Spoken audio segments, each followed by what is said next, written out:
The 2019 NFL Combine has come and gone, which means it's time to take another stab at predicting who the Dallas Cowboys could possibly take in the 2019 NFL Draft with each of their 6 draft picks. Surprisingly, things have changed significantly in just over a week from my 7-round pre-combine mock draft for the Cowboys, but I did have one holdover. For this exercise I used Draft Network's mock draft machine to keep things as realistic as possible, and I can honestly say I couldn't be happier with the way things turned out. But don't take my word for it, take a look for yourself and let me know what you think. Get started. R226th stall, Chase Winovich, the Michigan R326th stall, Mecole Hardman, WR, Georgia R426th stall, Colin Saunders, DT, Northern Illinois R434th stall, Foster Moreau, TAFE, LSU R527th stall, Isaiah Johnson, CB, Houston R727th stall, Bruce Anderson, RB, North Dakota State. The 2019 NFL Combine has come and gone, but that doesn't mean we are done talking about it. It's one of the more exciting events to take place in the off-season, causing teams and fans alike to tune in across the country to watch these prospects perform in different athletic events. It's no different for the Dallas Cowboys. Today, I want to share with you some of the players who may be on the Dallas Cowboys' radar now after performing well at the NFL Combine. I decided to split it up into offensive and defensive candidates, and chose 3 players who I think may have caught the Cowboys' attention. Let's get started. Defensive candidates. Michigan, the Chase Winovich, the Michigan. Chase Winovich didn't blow up the NFL Combine like fellow defensive end Montez Sweat, but he caught the attention of quite a few people with his performance. He tested well in all of the events, particularly the 40-yard dash, 4.59, with an impressive 1.63 10-yard split. This is a guy who could step in and be a day-one starter with the Dallas Cowboys as a Randy Gregory replacement and someone Rod Marinelli would love to work with. He is intense and has a non-stop motor. He's definitely in the running at 58 for the Cowboys.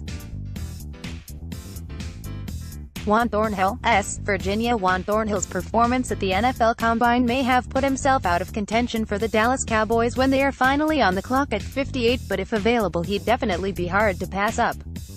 He put up some jaw-dropping numbers on the vertical jump, 44 inches, and the broad jump, 11 feet 9 inches, but really caught everybody's attention with his 4.43 40-yard dash. The Cowboys haven't been shy about letting it be known they want to upgrade the safety position, and Thornhill would absolutely make a good pairing with Xavier Woods on the back end of their defense. Tristan Hill, DT, Central Florida. I could have went with a number of defensive linemen here, but Tristan Hill kind of came out of nowhere and really caught my attention. He lost his starting job at Central Florida last year when a new coaching staff came in and took over, but he is exactly the type of relentless, high-motor defensive tackle Rod Marinelli likes in his defensive front. He put up some elite numbers in the broad jump, 115, and the vertical jump, 35 inches, and his short shuttle time was also pretty exceptional, 4.38. Look for him to be a potential third-round target for the Cowboys. Offensive candidates. Oklahoma State, RB, Justice Hill, RB, Oklahoma State. It wasn't that big of a surprise. Justice Hill performed well at the NFL Combine in my opinion. I think he just confirmed to everybody what we all saw on tape. His 4.4 40-yard dash, 10 feet 10 inches broad jump, and 21 reps of 225 on the bench press at 198 pounds were all pretty impressive. He's exactly the kind of change of pace RB Cowboys Nation has been wanting behind Ezekiel Elliott. I, on the other hand, was actually more impressed with Raquel Armstead Temple, and the performance he put on. His 4.45 40-yard dash at 220 was impressive. I personally prefer more of an every-down back behind Zeke, but both Hill and Armstead are good mid-round RB targets for the Cowboys. Mecole Hardman, WR, Georgia. Mecole Hardman's NFL Combine performance kind of flew under the radar due to the show the K. Metcalf put on, but he was impressive in his own right. He didn't compete in all of the events, but his 4.33 40-yard dash, 36.5 vertical, 119 broad jump, and the 17 reps at 225 he put up on bench press were impressive for a 5 feet 10 inches, 187-pound wide receiver.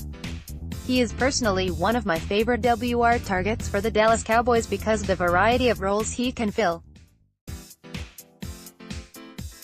He is the deep threat, gadget player, return specialist, and Cole Beasley replacement player they need.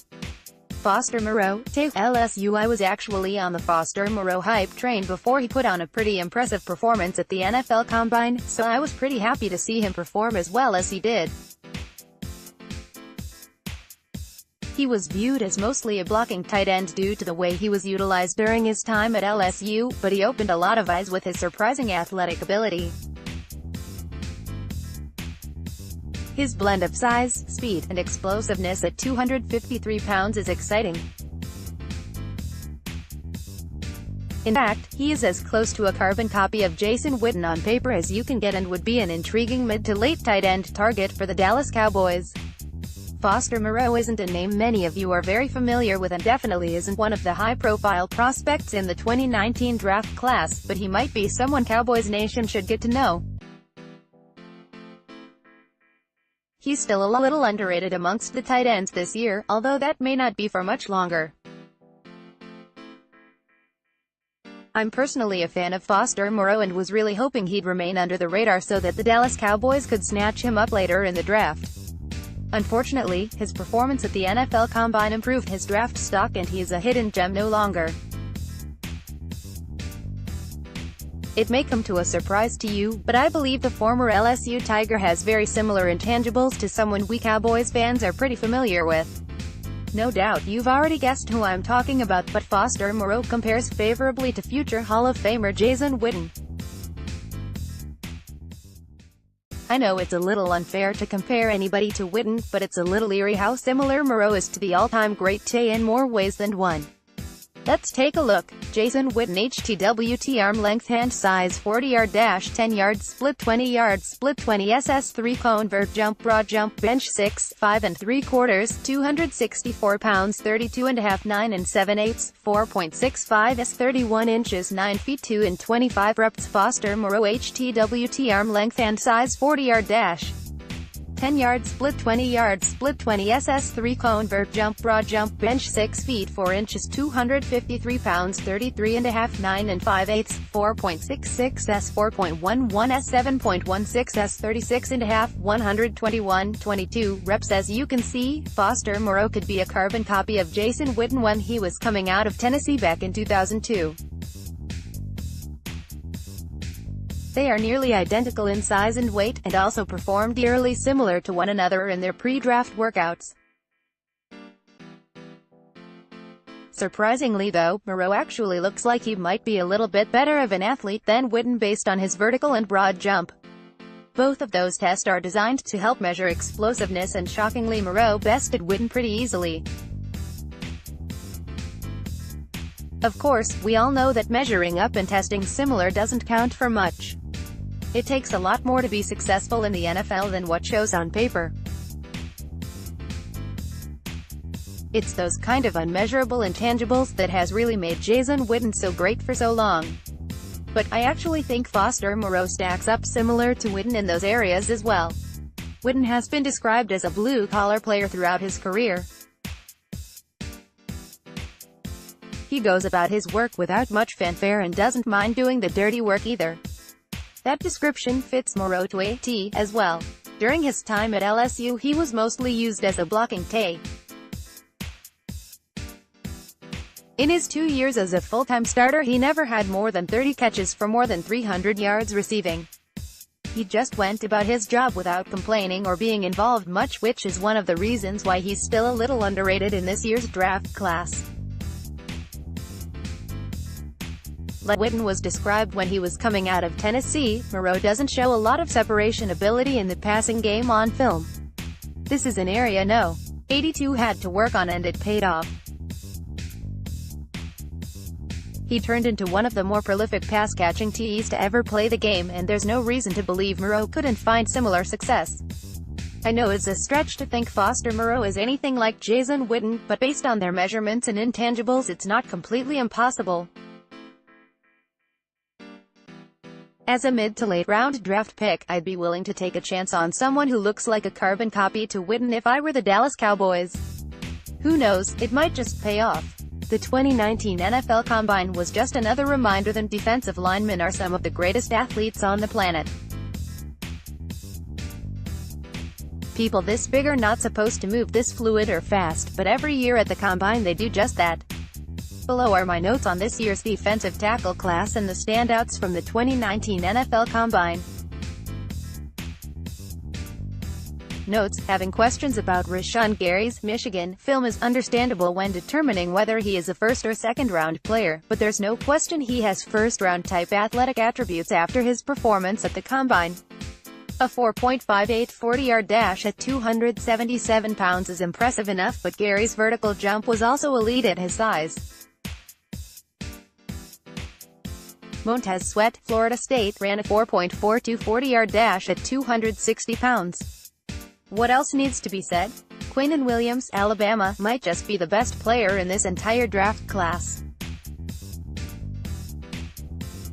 Williams, who weighed in at 303 pounds and 6 feet 3 inches tall, ran a 4.83 40-yard dash, fourth fastest for someone his size since 2003.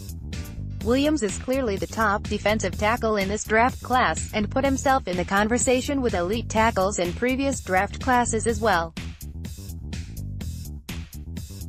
Jerry Tillery, Notre Dame, is a late first-round talent, and he continued to prove that at the 2019 NFL Combine.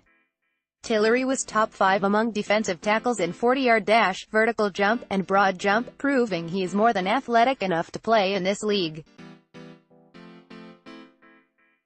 Tillery has first-round film as a defensive tackle, and now tested like a top 50 player. Jachai Polite, Florida, would have been better off just not showing up to the Combine. Polite was disappointing in the drills he participated in before backing out with an injury.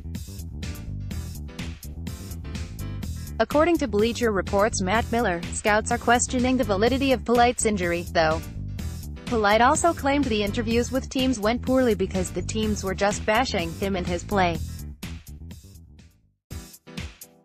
USA Today went as far as to call Polite's performance one of the worst Combine showings of all time. On the bright side, he's a good football player on tape. On the not-so-bright side, it sounds like he's going to drop all the way out of the first round. Dalen Mack, Texas A.